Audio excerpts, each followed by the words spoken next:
हमारी बीवी जो थी वो गोरी थी, हमारी माँ के भाई की लड़की थी, उसने देखा था तो कहा नहीं मैं तो उसी से शादी करूँगी। तो वो शादी जो है हमारी तय हो गई और जून 1953 में 14 जून की बारात थी और 15 जून की रुखसत। और उसको जब वो शादी होने के बाद वो मेरे साथ गई तो रोटी ठीक से पकाने नहीं आती थी, मैंने पकाना बताया था। फिर वो इतनी बेहतरीन रोटी पकाने लगी थी कि हम तो सवाल ही नहीं है हमारा पकाने का। अब पढ़ने में ये था कि वो कुरान शरीफ तो घर की पढ़ी हुई थी और इसके अलावा हमारे मामू ने कहीं नहीं पढ़ाया। तो हमने उसको उर्दू की जो है छोटी छोटी किताबें लाके, छोटी छोटी कहानियों की किताबें लाके उसे कहानियाँ पढ़नी सिखाई। फिर वो नावल थे, वो जासूसी नावल और रोमानी नावल और कौन से वो ला के हमने पढ़वाए। तो वो पढ़ना जानती थी लेकिन लिखना नहीं जानती थी। जब हम फिल्म देखते थे तो वो भी हमारे साथ जाने लगी, नो प्रॉब्लम।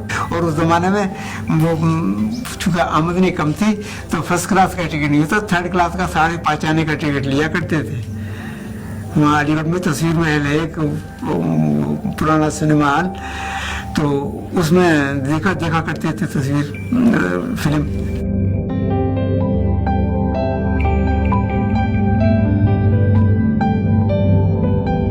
अब ये है कि भाई उनका साथ रहा और साथ हमारा हंसी खुशी कटा।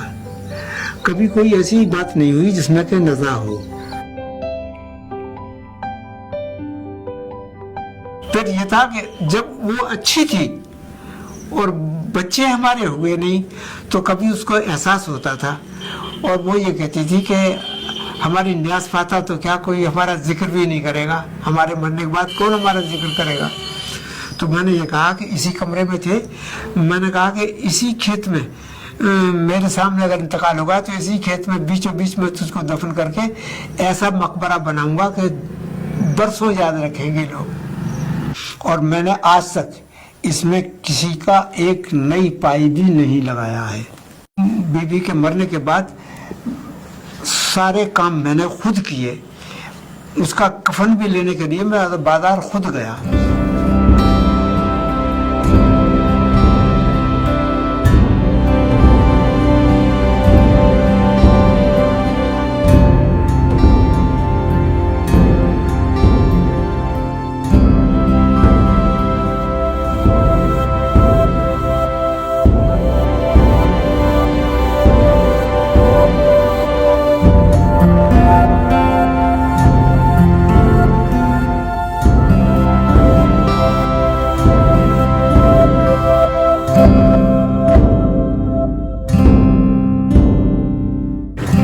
बुनियाद जो है 10 फीट गहरी है और 27 इंच चौड़ी और एक कंक्रीट की है ये। उसके ऊपर ये जो है ये 15 इंच चौड़ी है। अब इसकी हाइट तो अंदाजन यहाँ से 14 या 15 फुट ऊंचा है दीवार।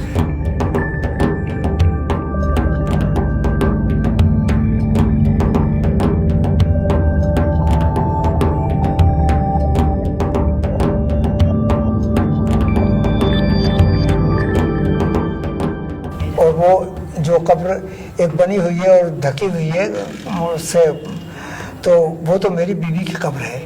और बाकी जो खाली जगह है वो मैंने अपने लिए छोड़ रखी है कि अगर मेरा इंतकाल हो तो मुझको यही दफन किया जाए। हमारी शादी के बाद हमारी बदकिस्मती की ये कि हमारे कोई औलाद नहीं हुई।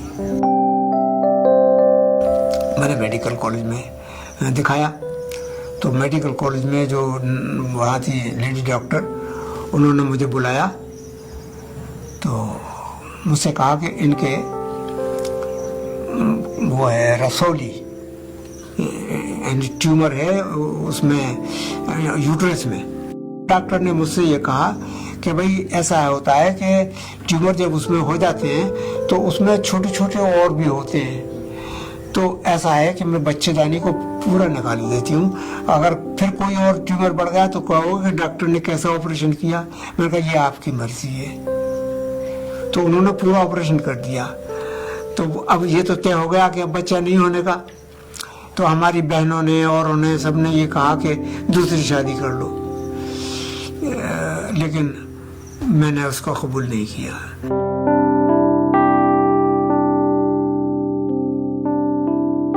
बस एक कसक दिल में रह गई कि मरने से पहले जब उसका दूसरा कैंसर हुआ गले का, उसमें बोलना बंद हो गया। तो वो कुछ कहना चाहती थी मगर हम समझ ना पाए, इशारे उसके समझ ना पाए, जबान से वो कह ना पाई। बस यही कसक है अपने दिल में कि वो क्या कहती थी। मेरे नाखुदा मेरे राह पर, मेरे रहनुमा मेरे हम सफर, लगे जहां से है तू अजीज तर, तू कहाँ गया मुझे छोड़कर, मेरे शीशे दिल को तोड़कर, तू कहाँ गया मुझे छोड़कर।